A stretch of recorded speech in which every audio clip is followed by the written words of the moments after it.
حضرت عیسیٰ علیہ السلام کے پاس ایک شخص آیا، کہنے لگا میں نے آپ کے ساتھ رہنا ہے، میں نے ہمیشہ آپ فرمانے لگے میں ضرور ساتھ رکھوں گا پر دنیا داری کا مطالبہ نہ کرنا جی۔ تو اس پیر دے بندے کی میں مرید ہون جدے مرید ہویا دکان ہی نہ چمکے، کیا مطلب ہوا بیعت ہونے کا؟ اتنی دیر کے مرید ہوئے ہیں تو کوئی فائدہ نہیں ہوا، نہ کاروبار چمکا نہ دکان بنی۔ الٹا پیر صاحب کہتے ہیں سود بند کر دو، دھوکے بند کر دو، فریب بند، جتوں ہوندا پیا اتوں بھی نہیں ہون دے، کیا فائدہ ہے نا جی؟ تو کوئی مکر فریب ہی نہیں، دجل ہی نہیں، سادہ سادہ کام کیسے ہوگا؟ حضرت عیسیٰ علیہ السلام کہنے لگے میرے ساتھ رہنا ہے تو دنیا داری سے، بولیے دنیا داری سے بچنا۔ کہنے لگا جی بالکل صحیح ہے۔ آپ فرمانے لگے چلو ٹھیک ہے۔ حضرت عیسیٰ نے چاہا کہ اس کا امتحان کریں، فرمایا پہلے دن وہ آیا ہے صحبت صلح میں رہنے کے لیے، خیر سیکھنے کے لیے۔ حضرت عیسیٰ علیہ السلام فرمانے لگے کتنی روٹیاں کھائے گا؟ کہنے لگا ایک۔ آپ نے 3 روٹیاں منگوائی، ایک خود کھائی، ایک اس کو کھلائی، تیسری وہیں رکھی اور جناب عیسیٰ دریا پہ وضو کرنے تشریف لے گئے۔ واپس آئے تو روٹی کوئی نہیں تھی وہاں۔ فرمایا روٹی کس نے کھائی ہے؟ کہنے لگا کوئی پتہ نہیں۔ جناب عیسیٰ علیہ السلام نے نا اس کو معجزہ دکھایا۔ ایک ہرن جا رہی تھی، اس کے ساتھ 2-3 چھوٹے چھوٹے بچے تھے۔ حضرت عیسیٰ علیہ السلام نے ہرن کا ایک بچہ پکڑا، اس کو ذبح کیا۔ ہرن بھی کھڑی ہو گئی، باقی بچے بھی کھڑے ہو گئے۔ ذبح کیا اور ذبح کر کے اس کا گوشت بھونا، اس کو بھی کھلایا، خود بھی اتنا کھایا کہ سیر ہو گئے، ڈکار آنے لگے۔ فرمایا کھایا نا تم نے؟ لگا حضور کھایا ہے۔ فرمایا پیٹ میں ابھی ہے کا ہے؟ ہرن کے بچے کی ہڈیاں پڑی ہوئی تھیں۔ جناب عیسیٰ نے ساری ہڈیاں کٹھی کر کے فرمایا کم باذن اللہ، اللہ کے حکم سے کھڑا ہو جا۔ وہ ہرن کا بچہ پھر زندہ ہو گیا۔ آپ فرمانے لگے ہرن کے بچے کا گوشت تیرے پیٹ میں بھی ہے، میرے پیٹ میں بچہ وہ جا رہا ہے، اب تو بتا دے روٹی کس نے کھائی ہے، اب تو بتا دے۔ کہنا جی کوئی پتہ نہیں، مجھے پتا۔ حضرت عیسیٰ علیہ السلام اس کو ساتھ لے گئے، دریا کے اس پار جانا تھا۔ فرمایا ہاتھ پکڑا چلو گزرو۔ دریا میں پیر رکھا، اس کا بھی اپنا بھی۔ کہنے لگا جی ڈوب جاؤں گا۔ فرمایا تو میرے ساتھ ہے، تجھے معجزہ دکھانا ہے، اللہ کی قدرت دکھانی ہے۔ پیر رکھا دریا میں، پیدل چلتے ہوئے دوسرے کنارے چلے گئے، کوئی ڈوبا نہیں، پیر بھیگا نہیں۔ فرمایا اتنی بڑی تو نے معجزہ دیکھا ہے، اب تو بتا دے روٹی کس نے کھائی ہے؟ کہنے لگا جی پتا، مجھے خبر، حالانکہ سانو سارا ہی پتا ہوتا ہے، پتا نہیں مجھے، بولے بن جاتے ہیں نا منٹ میں۔ حضرت عیسیٰ کہنے لگے میں اللہ کا پیغمبر ہوں، مجھے منوانا آتا ہے۔ دریا کے اس پار گئے تو ریت تھی، صحرا کا علاقہ تھا۔ جناب عیسیٰ نے ریت کٹھی کی، چھوٹی چھوٹی ڈھیریاں لگائیں، 3 ڈھیر ریت کے لگ گئے، 3 ڈھیر۔ جب 3 ڈھیر لگ گئے تو جناب عیسیٰ علیہ السلام نے پھونک ماری، وہ ساری کی ساری ریت سونا بن گئی۔ حضرت عیسیٰ علیہ السلام کہنے لگے یہ 3 حصے ہیں سونے کے، ایک حصہ میرا ہے، ایک تیرا ہے، اور تیسرا اس کا جس نے تیسری روٹی کھائی ہے۔ کہنے لگا جی میں نے ہی کھائی ہے۔ تیسرا حصہ اس کا جس نے تیسری روٹی کھائی۔ کہنے لگا جی روٹی؟ فوراً مان گیا، بے قدرہ کچھ قدر نہ جاتی، کیتی خوب تسلی ہو، اے دنیا دار پجاری زردے کتیاں دے گل ٹلی ہو، میں نے ہی کھائی ہے۔ وہ میاں صاحب کمال کر گئے، اور ایک شخص لے گیا میاں محمد بخش علیہ رحمہ کو تانگے پہ بٹھا کے، کہنے لگا یہ پہلی بھی میری، وہ بھی میری، وہ باغ بھی میرا، یہ میرے چاچے کی، وہ میرے تائے کی، یہ میرے دادے کی، بڑے مالدار ہیں۔ آپ فرمانے لگے چل چھوڑ کوئی اور بات بھی کر۔ نہیں جی نہیں، وہ فلانی شے بھی میری۔ آپ فرمانے لگے یہ بتا تجھ سے پہلے کس کی تھی؟ کہنے لگا فلانے سے خریدی ہے۔ فرمایا اس سے پہلے کس کی تھی؟ چپ کر گیا۔ آپ فرمانے لگے دانش مندہ نہ کم نہ ہی دل دنیا نہ لانا، اس بوٹی کئی خامد کیتے، جو کیتا سو کھانا، چھوڑ اس کی بات نہ سنا، اس کا تو کبھی کوئی مالک ہوتا ہے کبھی کوئی ہوتا ہے۔ کہنے لگا جی میں نے ہی کھائی ہے روٹی۔ تو حضرت عیسیٰ کہنے لگے تو نے ظلم کیا، نبی کی صحبت پر تو نے ایک روٹی کو فوقیت دی، ایک روٹی، اور مجھے دھوکہ دیا اللہ کے پیغمبر کو۔ فرمایا جا میں نے مال کا کیا کرنا ہے، سارا ہی سونا تیرا ہے، 3 ڈھیریاں تو ہی رکھ لے۔ حضرت عیسیٰ کہہ کے گزرے تو پیچھے سے ڈاکو آ گئے، تلواریں ہاتھ میں، 2 ڈاکو، سونا پڑا ہوا دیکھا۔ کہنے لگے تیرا ہے؟ کہا میرا ہے۔ کہنے اٹھ دوڑ جا تجھے قتل کر دیں گے۔ منت کرنے لگا، کہنے لگا یار اس طرح کرو نا، بانٹ کے کھاتے ہیں، بانٹ کے کھا لیتے ہیں۔ بات طے ہو گئی، ایک ایک ڈھیری کے مالک ہو گئے۔ اب وہ بات چیت ہونے لگی، نام پتہ واقفیت ہو گئی، تعارف ہو گیا. اب وہ جو 2 ڈاکو تھے ان کو وہ شخص کہنے لگا بھوک لگی ہے یار کو روٹی کھاؤ. کچھ پیسے دے کے ایک کو بھیجا. وہ جو 2 ڈاکو تھے ان میں سے جو کمزور تھا اس کو بھیجا کہ جاؤ کھانا لے کے آؤ. وہ کھانا لینے گیا تو پیچھے سے کہنے لگا تیرا رشتہ دار ہے؟ کہا نہیں. کوئی تعلق؟ کہنے لگا کوئی نہیں. آدھا حصہ کیوں دیتے ہو؟ کہنے لگے کمزور سا بندہ ہے، روٹی شوٹی لا دیتا ہے، میرے کام شام کرتا ہے تو میں اس کو آدھا. اس نے کہا دفع کرو، چھوٹے چھوٹے کام کرتا ہے تم آدھا حصہ دیتے ہو، آتا ہے تو پکڑ کے قتل کر دیتے ہیں، سونا آدھا آدھا بانٹیں گے. ٹھیک ہو گیا جی. وہ جو روٹی لینے گیا تھا وہ بھی کہنے لگا مجھے تو نوکر سمجھا ہوا ہے نا، کھانے میں لاؤں، پانی میں لاؤں، بستر میں بچھاؤں. آج اتنا سونا ہاتھ آیا، بڑا ڈاکہ لگا، ان کو قتل کرتا ہوں نا دونوں کو تو سونا میں قبضے میں کرتا ہوں. اس نے بھی دھوکہ دینے کا ارادہ کیا، کھانے میں زہر ملایا. امام راضی فرماتے ہیں وہ زہر ملا، کھانا لے کے پہنچا، روٹی رکھی تھی. ان دونوں نے یک بارگی حملہ کیا، اسے قتل کر دیا. قتل کر کے لاش دریا میں پھینکی، مست ہو کے کھانے لگے. جب سیر ہوئے تو پھر پیٹ کٹنے لگا، انتڑیاں ٹوٹنے لگی، ناک منہ کان ہر چیز سے خون نکلنے لگا. چیخے مارتے کوئی سارا سونا لے لے ہمیں بچا لے، سارا کچھ لے لے جان بخش دے. رونے لگے، تڑپنے لگے، لیکن اب کوئی بچانے نہیں آیا، کوئی داد رسی کو نہ آیا. تینوں لاشیں ایک دریا میں، دوسری وہاں، مر گئے، مردہ ہو گئے. حضرت عیسیٰ علیہ السلام چند گھنٹوں کے بعد گزرے تو لوگوں نے کہا حضور یہ کیا ہے؟ فرمایا دنیا داری کا انجام، لالچ کا انجام، دھوکے کا انجام، فریب کا انجام. او بھائی بیماری لگ گئی سیٹھ صاحب کو، مالدار صاحب کو، چودھری صاحب بیمار ہو گئے، کروڑوں روپیہ پڑا ہے تجوری میں، لیکن شفا کبھی خریدی نہیں جا سکتی، صحت کسی دکان سے ملتی نہیں، دھوکے سے اکٹھا کیا ہوا مال وہ پڑا ہے سامنے، لیکن اس کے منہ سے چند نوالے نہیں اتر رہے. یہاں تک حالات ہیں. ہماری عدالتوں کا اللہ حافظ ہے، اب وہاں کیس جاتے ہیں خلا کے. خلا کا کیس گیا، خاوند کے خلاف بی بی نے مقدمہ کر دیا. اب عورتیں اللہ ماشاءاللہ دھوکہ دیتی ہیں، ایڈریس غلط بتاتی ہیں. خاوند کو نوٹس گیا، اب اس کو ملے گا تو وہ عدالت میں آئے گا نا. میں آپ کو جینون کیس ایسے دکھا سکتا ہوں، میرے پاس لوگ مسئلہ پوچھنے آتے ہیں. غلط ایڈریس دیا، 3 پیشیوں پہ خاوند نہیں گیا تو عدالت نے طلاق کی ڈگری جاری کر دی. کسی فقہ کے کسی مفتی کے نزدیک طلاق نہیں ہوتی، لیکن عورتیں دوسرا نکاح کر کے پھر رہی ہیں. کسی سنے غور کرے، اس میں اختلاف بھی نہیں ہے، مسالک کا نکاح نہیں، لیکن طلاق. اب ہم نے دھوکہ دیا، بھائی دیکھیں میرے پاس طلاق ہے یونین کونسل کی، یہ میرے پاس طلاق ہے عدالت کی، یہ میرے کیا کر. طلاق نکاح یونین کونسل کے ساتھ ہوتا ہے کہ خاوند کے ساتھ؟ اور بولے تو صحیح یار، کس کے ساتھ ہوتا ہے؟ تو طلاق یونین کونسل دے گی، خاوند دے گا؟ عجیب تماشا ہے. عدالت کے ساتھ نکاح ہوا کہ خاوند کے ساتھ؟ عجیب بات ہے بھائی. کسی جاؤ چوتھے آدمی سے کہو طلاق دے دے، کیسے طلاق ہو؟ موٹی سی بات ہے. اور لوگ آ کے گھر بسانا ہوتا ہے نا. اور اللہ معاف کرے اس دھوکے میں کئی دفعہ سرپرست بھی شامل ہوتے ہیں اور دلیلیں دیتے ہیں، کہتے جی نہیں پھر ڈالتے غلط ہے، پاکستان کا قانون. میں نے کہا مجھے کیا بتاتے ہو؟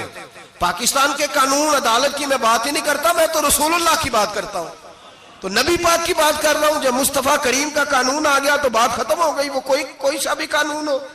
دھوکہ اتنا عام ہے، فریب اتنا عام ہے، جھوٹ اتنا عام ہے، دجل اتنا عام ہے.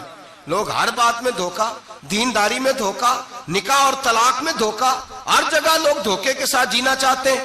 فریب اور فراڈ کا لائسنس. اگر آپ ناراض نہ ہو جائیں، جس وکیل نے کیس پکڑا ہوتا ہے اسے پتا ہوتا ہے کہ جو آدمی میرے پاس لے کے آیا یا جھوٹا ہے کہ سچا ہے، پتا ہوتا ہے کہ نہیں؟ چلو ہونے کا مطلب یہ نہیں کہ تسی وکیلاں دے دوالے ہو جائے، لیکن یہ بتائیں اسے خبر ہوتی ہے کہ نہیں؟ نہیں تو کوئی نہیں پتا اس گل کا. پتا ہوتا ہے نا، تو پھر کیوں اس کا کیس لے کے عدالت میں جاتا ہے؟ پتا ہے نا سارا. جو گاہک ساتھ گئے ہوئے، اور ہمارے معاشرے میں تو مرد ہونے کی علامت ہے، مرد ہونے کی، چودھری ہونے کی علامت ہے کہ یار اگر کوئی غلطی کر کے آیا تو اس کی سپورٹ کرنی ہے. یہ مرد ہونے کی علامت ہے، یہ مرد ہونے کی علامت ہے. مرد وہ ہوتے ہیں جو سپورٹ کرتے ہیں دوستوں کے گناہوں میں، وہ مرد ہوتے ہیں. شرم آنی چاہیے، نظر جھک جانی چاہیے یہ بات کرتے ہوئے. میں یاروں کا یار ہوں، یار اگر گناہ میں الجھ جائیں گے تو میں سپورٹ کروں گا؟ چے معنی دارت میرے نبی پاک صلی اللہ علیہ وسلم نے فرمایا اپنے بھائی کی مدد کر چاہے وہ ظالم ہو یا مظلوم ہو. تو صحابہ نے کہا حضور ظالم کی مدد کیسے کریں؟ فرمایا اسے ظلم سے روک دو، یہ تمہاری مدد ہوگی اس کے حق میں. اسے منع کرو ظلم سے. کیا تو یہ مرد ہونے کی علامت ہے کہ میرا بھائی آ گیا تو جیسے کہے گا میں نے ویسے کرنا ہے؟ اس کا ہاتھ پکڑ، اسے منع کر، یہ تیری مردانگی کی علامت. میرے نبی پاک علیہ الصلوۃ والسلام نے فرمایا میرا مومن کبھی کسی کو دھوکا، اس کے مزاج میں دھوکا نہیں ہوتا، فریب نہیں ہوتا، فریب نہیں. ہمارے یہاں ایک اور بات بھی اب بڑی عام ہے، اتنے لمبے آرٹیکل چھپے ہیں، کبھی کتابیں کھول کے پڑھو کہ ہم اسلام کی رسوائی کا کتنا سبب بن رہے ہیں. یورپ پہ نوجوان گئے اور ان عورتوں سے نکاح کیے صرف نیشنلٹی لینے کے لیے. کیا نیشنلٹی لینے کے لیے غیروں سے دھوکا کرنا جائز ہے؟ میرے نبی پاک صلی اللہ علیہ وسلم بدر میں تھے، دو صحابی آ رہے تھے، دونوں بہادر صحابی تھے. رستے میں ابو جہل سے ملاقات ہو گئی. ابو جہل کہنے لگا تم جا رہے ہو اپنے نبی کے ساتھ جنگ میں تعاون کرو گے؟ وہ صحابہ کہنے لگے نہیں، ہم تو ویسے جا رہے ہیں، ہم بالکل بھی جنگ نہیں کریں گے. کا وعدہ کرتے ہو؟ کا وعدہ کرتے ہیں. وہ دونوں آ گئے حضور کے پاس، یا رسول اللہ صلی اللہ علیہ وسلم ہم آ رہے تھے اور ابو جہل ملا ہے، ہم نے وعدہ کر لیا ہم جنگ نہیں لڑیں گے. 313 لوگ تھے اور ایک آدمی کی ضرورت تھی. کہا حضور کافر سے وعدہ کیا ہے، کافر سے. نبی پاک نے فرمایا تم ہتھیار نہیں اٹھاؤ گے. وعدہ کافر سے کیا پر کیا تو ایک مومن نے ہے نا. ایک شمون نام کے بزرگ تھے، بنی اسرائیل سے تعلق تھا، بڑی عبادت کرتے تھے، 1000 سال عبادت فرمائی، ساری رات نفل پڑھتے، سارا دن روزہ رکھتے اور پھر روزہ رکھ کے تو کافروں سے جہاد کرتے. ساری زندگی جہاد میں گزاری، جس جنگ میں گئے اللہ نے فتح عطا فرمائی. یہ ذرا سوچئے کہ جس کا تذکرہ میرے نبی پاک فرما رہے ہیں وہ کتنا بڑا آدمی ہوگا. ولی اگرچہ بنی اسرائیل کے تھے لیکن اتنا زبردست ان کا جہاد کرنے کا طریقہ تھا. بڑا جہاد کیا، بڑی انہوں نے، کافر بڑے پریشان تھے کہ بندہ قابو نہیں آتا، بڑی دور تک بات گئی، بڑی جد و جہد کی، لیکن حضرت شمون علیہ رحمہ بنی اسرائیل کے ولی تھے، قابو نہ آئے. آخر ان کی بیوی کو خریدا. اور یہ 1-2 مثالیں بیویوں کی آ گئی ہیں، خامد بھی بکتے ہیں، یاد رکھنا، بھائی بھی بکتے ہیں. اللہ ماشاءاللہ جب کوئی بکنے پہ آتا ہے تو پھر وہ اپنے معیار کو قائم نہیں رکھتا، پھر لوگ گر جاتے ہیں معیار سے. بیوی کو خریدا. کہنے لگے تو نے اس کے ساتھ رہ کے کیا وقت گزارا ہے؟ کہنے لگی کوئی سکھ نہیں پایا، ایک وقت روٹی ایک وقت کی بھوک. درویشی کا درس دیتا ہے، کچھ بھی نہیں ملا. حضرت شمون علیہ رحمہ کی بیوی جب خریدی گئی، کہنے لگے جب چونکہ یہ کم سوتے ہیں اور جتنی دیر سوتے ہیں گہری نیند سوتے ہیں، جب گہری نیند سو جائے تو رسیوں کے ساتھ جکڑ دینا. امام غزالی علیہ رحمہ نے اس کو لکھا ہے، رسیوں کے ساتھ جکڑ دیا بیوی نے. حضرت شمون اٹھے نہ تو اپنے آپ کو رسیوں سے بندھا ہوا دیکھا، اللہ اکبر کہا. جب اللہ اکبر کہا تو ساری رسیاں ٹوٹ گئیں. بیوی سے کہنے لگے تو نے کیوں باندھا؟ اس نے پھر دھوکہ دیا. کہنے لگی ہر جنگ میں لوگ آ کے بتاتے تھے تیرا خاوند بڑا دلیر ہے، میں نے کہا میں بھی دیکھوں کتنا دلیر ہے. سارے ایک نیا رنگ، ایک نیا روپ، ایک نیا طریقہ، تو میں نے تو آزمایا ہے.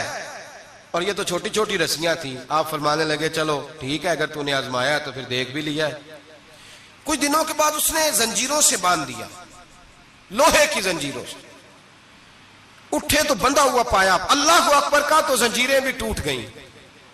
فرمانے لگے یہ تو نے کیا کیا؟ کہنے لگی دیکھنا چاہتی تھی، کچی رسیاں تو توڑ لیتے ہو، زنجیریں بھی ٹوٹتی ہیں کہ نہیں؟ ہاں بھائی ٹھیک آ کے لوگ بتاتے ہیں تو واقعی دلیر ہے، ہر جنگ میں کامیاب ہوتا ہے. اب قریب بیٹھنے لگی، کھانا اپنے ہاتھوں سے کھلانے لگی، فریب کرنے لگی، دھوکہ دینے لگی. کہنے لگی بتاؤ تو صحیح طاقت کا راز کیا ہے؟ مومن نرم دل ہوتا ہے. ایک دفعہ کوئی مسکرا کے پاس آتا ہے تو سمجھتا ہے کہ شاید یہ میرا خیر خواہ ہے، اس لیے مومن دھوکے کھاتے ہیں، دھوکے دیتے نہیں. جب اس نے محبت کے لب و لہجے میں بات کی تو جناب شمون کہنے لگے اور تو میں کسی چیز سے قابو نہیں آ سکتا. بال ان کے لمبے لمبے تھے، بیٹھتے تھے تو نیچے بال آتے تھے، ہماری شریعت میں جائز نہیں. نبی پاک صلی اللہ علیہ وسلم نے زلفے کانوں تک کی اجازت دی ہے، کندھوں تک کی اجازت ہے. کندھوں سے نیچے بال آئے تو حرام لکھا ہے اعلیٰ حضرت نے، کندھوں سے نیچے جائز نہیں. ان کے بال بڑے لمبے تھے، بیٹھتے تھے تو نیچے دب جاتے تھے. حضرت شمون کہنے لگے مجھے دنیا کی تو کوئی طاقت نہیں باندھ سکتی، ہاں میرے بالوں سے مجھے باندھ دیا جائے تو پھر نہیں میں اٹھ سکتا. بس اس کے ہاتھ بات آ گئی، اس نے کھانا بھی کھلایا. اس نے بستر بھی بچھا کے دیا, پیر بھی دبائے, جب سو گئے تو اس نے ان کے بالوں سے انہیں باندھ دیا اور کافروں کو جا کے بتایا کہ آج نہیں کھول سکے گا. جب اٹھے تو بندھا ہوا دیکھا, بیوی کی طرف دیکھا, کہا تجھے خیال نہیں آیا کھول دے؟ کہنے لگی ساری زندگی غربت دی تو نے, یہ دیکھ مجھے ہیرے ملے ہیں, کنگن ملے ہیں, یہ دیکھ میرے کانوں میں ہیرا, سونا, چاندی, ہر چیز, چل جا, تیرا کیا کرنا ہے؟ ساری رات عبادتیں, سارا دن تو ذکر فکر اور جہاد میں گزار دیتا. دھوکہ دیا. ان کافروں نے آ کے ستون کے ساتھ چارپائی اٹھائی اور ستون کے ساتھ کھڑی کی, پھر رسیوں اور زنجیروں سے باندھا. اللہ کے ولی کا سب سے پہلے ناک کاٹا, پھر تلوار کے ساتھ کان کاٹے, پھر آنکھیں نکالی. جب زبان کاٹنے لگے تو انہوں نے اللہ کو آواز دی, کہا میرے مولا میں کوئی لاوارث ہوں کہ کوئی مجھے دھوکہ دے اور اس انداز میں قتل کر دے؟ مولا میں دھوکے کھاتا رہا, میں کوئی لاوارث تو نہیں. جب یہ دعا فرمائی تو پھر بجلی چمکی, پھر اللہ کا قہر برسا. امام غزالی فرماتے ہیں وہ کافر جو آئے تھے وہ جلے, اس طرح جلے کہ ان کی ہوا بھی اڑ گئی. اب وہ بی بی دوڑی آئی اور پیروں میں بیٹھی کہنے لگی بخش دو. آپ فرمانے لگے ساری زندگی میں تیرے دھوکے کھاتا رہا, اب اللہ کی لاٹھی چلنے لگی ہے, اس کی آواز نہیں ہوتی, اب تو خدا کے حوالے ہے. پیروں سے آگ چلی. کہنے لگے وہ دیکھنا سونے سے کہہ تجھے بچائے, وہ جو تیرے ہاتھوں میں ہیرے کے کنگن ہیں انہیں کہہ تیری حفاظت کرے, اب وہ جو تیرے کانوں کے اندر سونے چاندی کی بالیاں اور کانٹے ہیں اور جھومر ہیں ان کو کہہ تجھے نجات دلائے. جلتی رہی, تڑپتی رہی, چیختی چلاتی رہی, اور اس طرح چیخی کہ وہ خاک بنی, ہوا میں اڑی. اللہ نے اپنے ولی کی آنکھیں بھی دوبارہ عطا فرما دی, کان بھی دوبارہ عطا فرما دیے. اللہ تبارک و تعالیٰ نے پہلے سے زیادہ طاقت دی. وہ جب باہر نکلے تو اعلان کر رہے تھے لوگوں دیکھو دھوکہ والے جل گئے, تباہ ہو گئے, نام و نشان مٹ گیا, اور مجھے دھوکہ دیا گیا تھا تو اللہ نے مجھے پہلے سے زیادہ طاقتیں عطا فرما دی, پہلے سے زیادہ قوتیں. دھوکہ نہ دیں, فریب نہ کریں. جو آپ کسی کو دے رہے ہیں, اور میرے محبوب علیہ الصلوۃ والسلام کی ایک حدیث تو یہ بتاتی ہے جو دنیا میں دھوکہ دے گا دنیا میں ہی اس کا نقصان اٹھائے گا, جو دنیا میں دھوکہ دے گا اس کا آخرت میں تو اٹھائے گا ہی, دنیا میں بھی اس کا نقصان